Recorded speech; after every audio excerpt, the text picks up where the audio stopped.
Que a graça e a paz do Senhor esteja sobre a sua vida. A igreja pode tomar assento. Aleluias. Nós estivemos aqui já faz um ano, Marcos? Mais ou menos, né? Um ano atrás. Obrigado, querido. Amém. E estivemos aqui nessa igreja que eu admiro, tão bonito. A gente vê que tudo que é feito aqui é feito com qualidade. Que Deus abençoe vocês. Você está de parabéns. Os pastores desta igreja, os obreiros, que Deus abençoe vocês.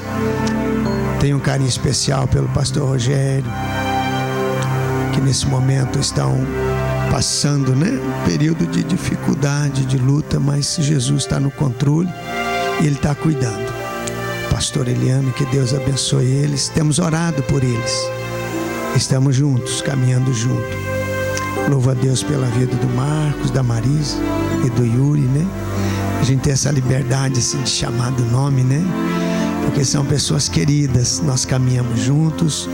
E esse casal, essa família foi uma bênção durante o tempo que esteve conosco, né? Todo o tempo foram pessoas fiéis, né? Eram pessoas que podíamos contar com eles, pessoas fiéis de Deus. Então foi um tempo maravilhoso, né? Foi uma escola. Chegou um dia, eu falei para o Marcos, disse: Marcos, acabou a tua faculdade. Acabou, Marcos. Chegou o tempo de Deus, né? Deus é maravilhoso, irmãos. Deus é tremendo, né? Tem coisas que você profetiza e nem sabe o que está falando, mas Deus sabe se Ele mandou falar, né? Então Deus abençoe vocês. Eu tenho um carinho, um respeito muito grande, né, por eles. E eu louvo a Deus pela recepção, né, pelas palavras que foram proferidas. E eu acho que isso causa um problema, né? Porque a igreja fica esperando assim muita coisa aí do pregador, né? Só a graça de Deus. Amém, queridas.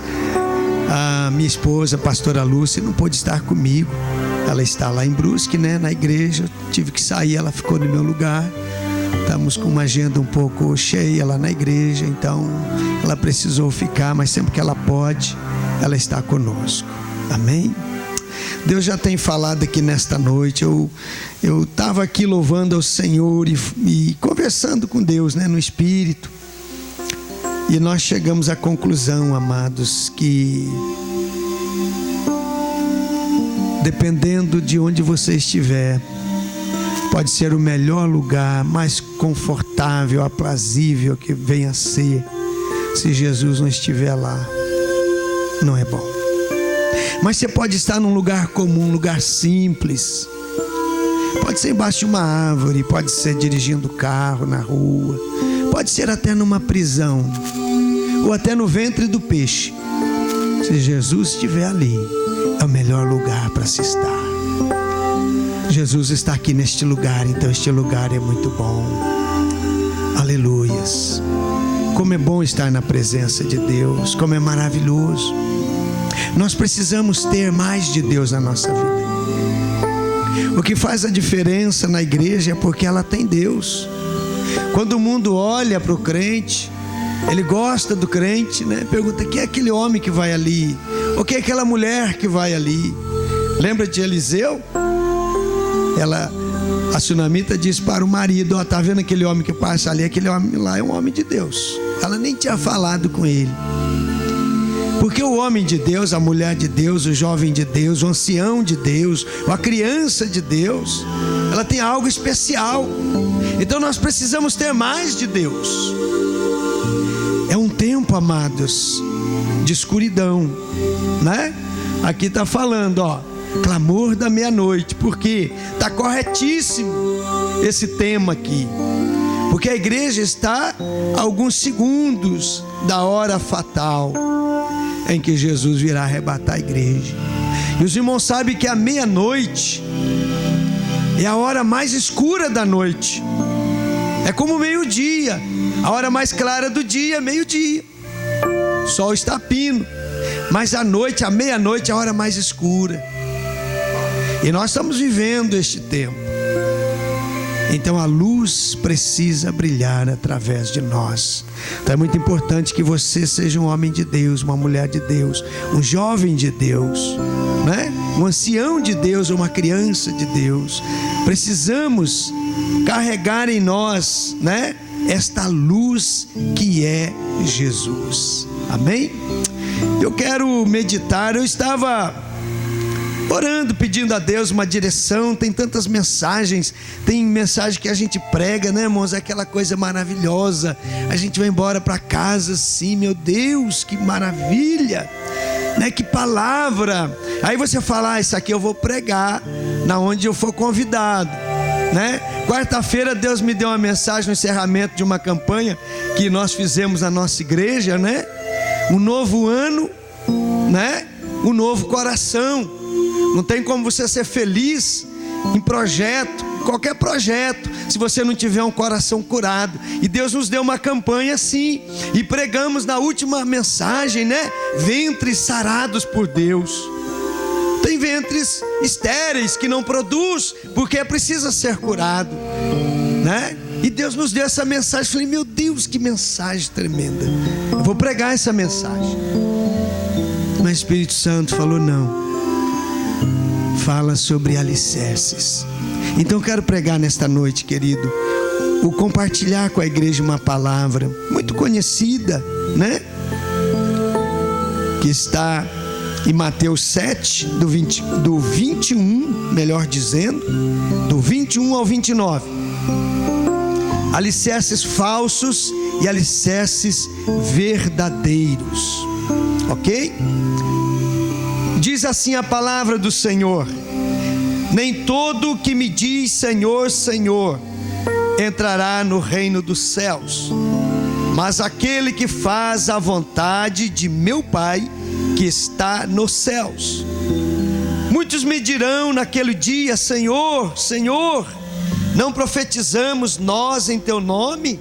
E em teu nome não expulsamos demônios? Em teu nome não fizemos muitos milagres? Então lhes direi abertamente: nunca vos conheci, apartai-vos de mim, vós que praticais a iniquidade. Portanto, todo aquele que ouve estas minhas palavras e as pratica, será semelhante ao homem prudente que edificou a sua casa sobre a rocha. Desceu a chuva a transbordar os rios, soprar os ventos e deram contra aquela casa. Contudo, ela não caiu, porque estava edificada sobre a rocha. Aquele que ouve estas minhas palavras, mas não as cumpre, será comparado ao homem insensato que edificou a sua casa sobre areia. Desceu a chuva a transbordar os rios, soprar os ventos e deram contra aquela casa, e ela caiu, e foi grande a sua queda. Concluindo Jesus de proferir estas palavras, as multidões se admiraram da sua doutrina, porque ele as ensinava como quem tem autoridade e não como os escribas. Feche os seus olhos. Senhor nosso Deus e nosso Pai, em o nome de Jesus nós te pedimos, ajuda-nos, fala conosco nesta noite, como assim, como o Senhor já tem falado. Abençoa, Senhor, agora que vamos compartilhar esta palavra com o teu povo.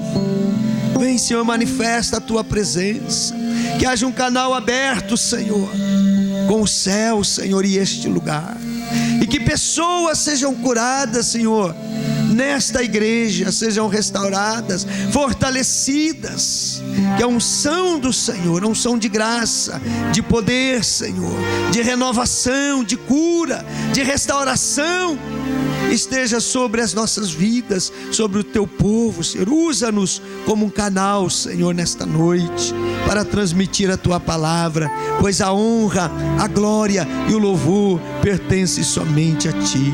Nós te adoramos, Senhor, e te agradecemos, em o nome de Jesus. Amém, Senhor. Queridos, estas palavras proferidas por Jesus e observada no final pelas pessoas que a ouviram.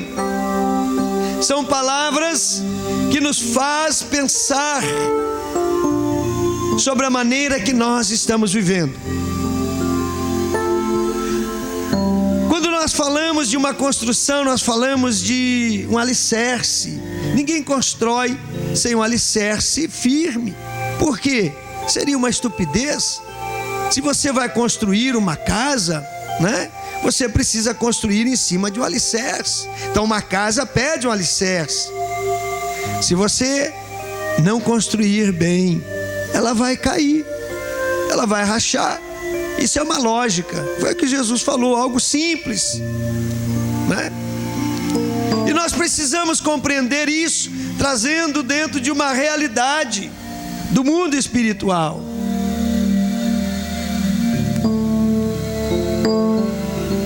Isso é uma realidade. Amém? Os irmãos não se preocupem, pode ser que caia energia, porque o balneário está sem energia. Mas eu falo alto, vocês vão me ouvir, eu vou continuar pregando aqui, não há problema nenhum. Mas deixa eu te dizer, mais do que nunca, meus amados, mais do que nunca, esses dias que a igreja está vivendo, são os dias, como diz o escritor aos Hebreus, fazer direita, vereda direita para os pés. Esse é o tempo. Este é o tempo que nós precisamos prestar muito atenção. Como nós estamos vivendo a vida espiritual. Se ela é apenas uma teoria, ou se é de fato, nós vivemos por fé. Jesus falou, olha, portanto todo aquele que ouve estas minhas palavras e as pratica, será semelhante ao homem prudente, né? E aí no final você vê escrito assim, os escribas, né?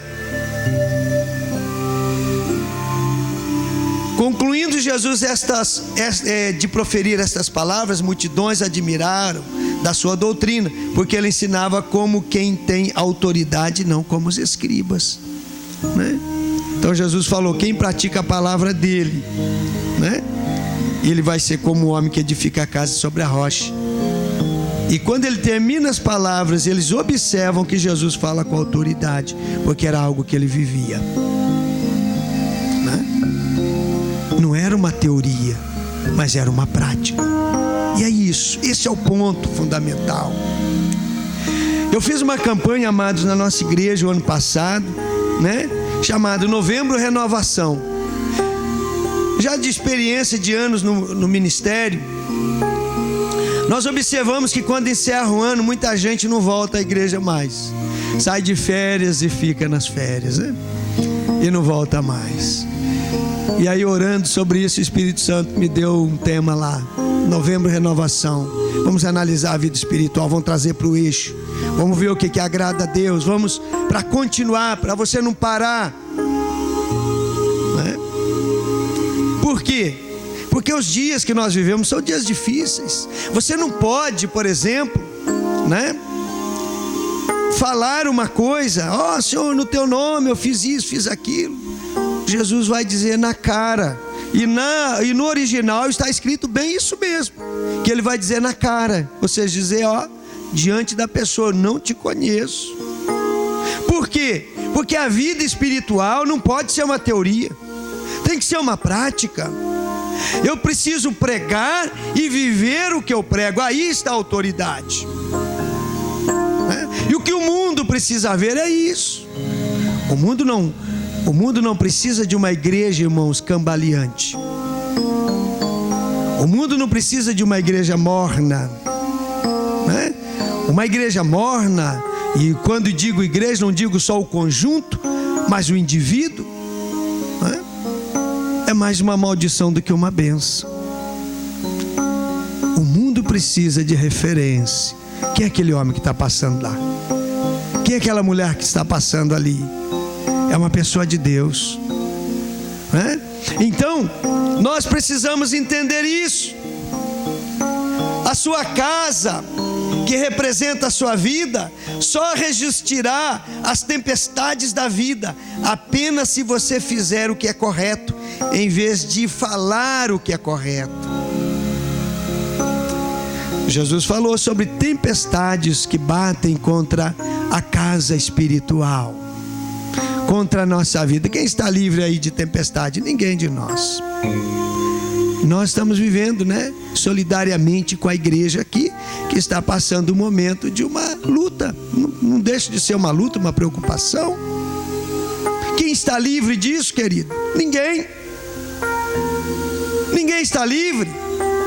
Mas a casa permanece se você vive a verdade. Não é só de você falar a verdade, mas você precisa viver a verdade, O que fazemos não pode ser diferente daquilo que dizemos crer. Ou seja, se eu falo, eu preciso andar, proceder, falar, agir, influenciar pessoas de acordo com aquilo que eu falo, que eu prego, Então o que eu prego, o que eu falo, o que eu faço, não pode ser diferente daquilo que eu digo, que eu creio. Eu preciso crer e preciso agir conforme eu creio, A aprovação e os aplausos das pessoas não quer dizer necessariamente a aprovação de Deus, mas a obediência à vontade de Deus, sim. Não adianta sermos aplaudidos,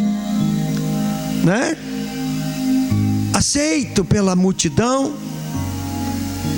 Nós precisamos cumprir a palavra de Deus, e aí sim, ser obediente à vontade de Deus. É isso que interessa. Nós estamos falando de prática e de teoria. A palavra de Deus não pode se tornar uma teoria.